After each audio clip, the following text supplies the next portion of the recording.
నమస్తే, నేను మీ సత్యని. 12 ఏళ్ల మైనర్ బాలిక మీద అత్యాచారం జరిగి అత్యాయిత్యం జరిగితే ఏం చేస్తుంది రాష్ట్ర ప్రభుత్వం? 6 రోజులైంది. చట్టం చెప్తుంది కదా, ఫాస్ట్ ట్రాక్ కోర్టును ఏర్పాటు చేసి నిందితుడిని కఠినంగా శిక్షించమని. అరే, మొద్దు నిద్రపోతుందా రాష్ట్ర ప్రభుత్వం? మహిళా శిశు సంక్షేమ శాఖ నీమ్స్ హాస్పిటల్ కి కూతవేట దూరంలో ఉంటది. ఏం సీతక్క, ఏం చేస్తున్నావు నువ్వు? పోయి ఆ బాలికను పరామర్శించడానికి నీకు సమయం దొరకట్లేదా? మనసు రావట్లేదా? చావు బతుకుల్లో ఉంది కదా బిడ్డ, పోయి పరామర్శించి ఆ కుటుంబానికి భరోసానిచ్చి ధైర్యాన్ని ఇస్తే ఎంత బాగుంటుంది.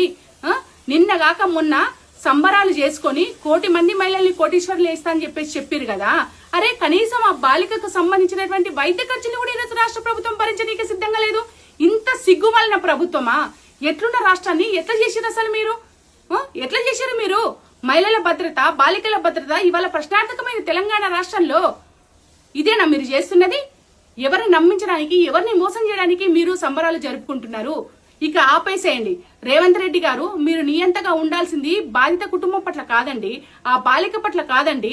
మీరు ఎవడైతే చేసిండో వాడి పట్ల నియంత్రణగా వ్యవహరించండి. ఫాస్ట్ ట్రాక్ కోర్టును ఏర్పాటు చేసి తక్షణమే వాడికి శిక్ష పడే విధంగా చర్యలు తీసుకోండి. హోంశాఖ మంత్రిగా ఉన్నారు, మీరు సంబరాల మీద పెడుతున్నటువంటి శ్రద్ధ ఆ సమీక్షల మీద పెట్టట్లేదు. సమీక్షలు నిర్వహించండి.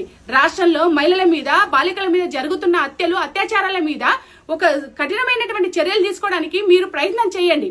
అంతేగాని ఇట్లాంటి సమయాన్ని వృధా చేసి ఊకదంపుడు ఉపన్యాసాలు పెట్టి ప్రజల్ని రోజు రోజుకు మోసం చేసే ఎత్తుగడలు మీరు ఆపేయండి ఇక మీదటనైనా.